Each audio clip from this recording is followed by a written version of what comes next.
Bonjour les amis, nous retrouvons notre livre des Actes des Apôtres. Nous sommes cette fois-ci au chapitre 15, qui est un chapitre très important. Nous allons lire les versets 1 à 6 pour parler de l'ouverture du concile de Jérusalem, qui est en fait, on peut le dire, le premier concile de l'Église chrétienne. Certaines gens descendirent alors de Judée qui voulaient endoctriner les frères.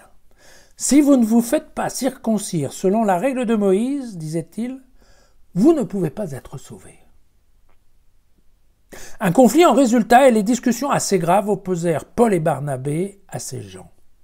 On décida alors que Paul, Barnabé et quelques autres montreraient à Jérusalem trouver les apôtres et les anciens à propos de ce différend. L'église d'Antioche pourvut à leur voyage. Ils passant par la Phénicie et la Samarie, ils y racontaient la conversion des nations païennes et procuraient ainsi une grande joie à tous les frères. Arrivés à Jérusalem, ils furent accueillis par l'Église, les apôtres, les anciens, et ils les mirent au courant de tout ce que Dieu avait réalisé avec eux. Des fidèles issus du pharisianisme intervinrent alors pour soutenir qu'il fallait circoncire les païens et leur prescrire d'observer la loi de Moïse. Les apôtres et les anciens se réunirent donc pour examiner cette affaire. On parle de circoncision. Et c'est là l'unique sujet de ce premier concile. On comprend bien que ce sont donc des gens plutôt d'origine pharisienne, des judéo-chrétiens certes, mais qui viennent des pharisiens, qui entendent ce qui se passe, qui entendent que l'église d'Antioche est en train d'embrigader, entre guillemets, un certain nombre de païens, et ils accourent à Antioche. Alors là, le livre nous dit, ils descendent, mais sur la carte, ils remontent de Jérusalem jusqu'à Antioche pour leur dire, attendez les gars, ça va, nous, aucun problème pour qu'on convertisse des païens en chrétiens, mais attention, il faut bien garder la loi, toute la loi, et toute la loi passe bien évidemment par la circoncision. Et là, on comprend bien que, effectivement, ça change tout. C'est exactement ce qui va faire la différence entre les prosélytes et les craignants Dieu. Les craignants Dieu aiment bien aller à la synagogue, écouter les prêches et tout ça, prier Dieu éventuellement, mais la circoncision, vu les circonstances et la situation du pays, je crois que voilà, il n'y a pas beaucoup d'hommes qui ont envie qu'on touche à leurs zizi, surtout quand ils sont adultes. Bien.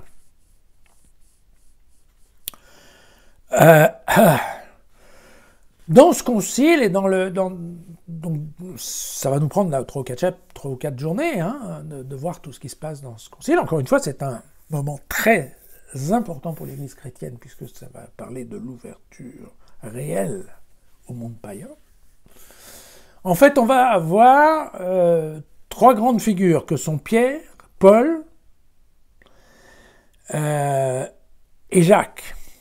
Parce que c'est Jacques, on va voir, Jacques, donc le frère de Jésus, qui est soi-disant le responsable, donc on l'a compris, de la communauté de Jérusalem. En fait, ce sont ces 3-là qui vont intervenir au milieu des apôtres et des anciens.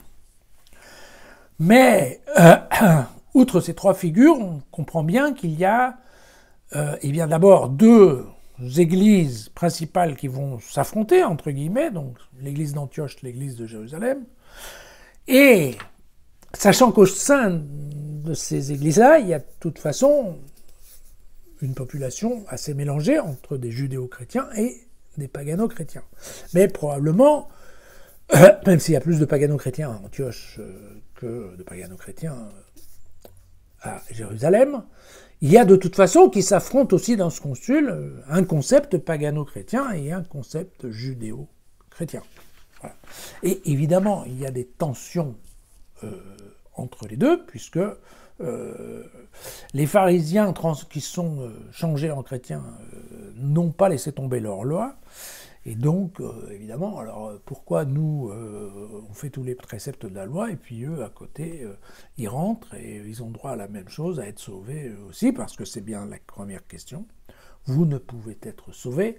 Je le rappelle parce que vous verrez qu'après, on perd de vue ce truc-là. Mais voilà, eux, ils ne peuvent pas être sauvés s'ils n'ont pas suivi la loi.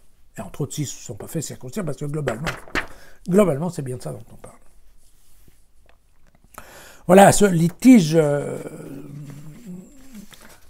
qui va peut-être être levé, mais typiquement, voilà, c'est la première réunion d'un concile, alors un concile qui n'est pas officiel, parce que bon, il n'y a pas encore les évêques et tout, tralala. Mais enfin, globalement, c'est voilà, les responsables de l'Église se réunissent pour la première fois en vue de résoudre un problème, parce que c'est un problème, et ils vont devoir essayer de prendre une décision collective sur quelle réponse apporter au problème. Voilà, à demain.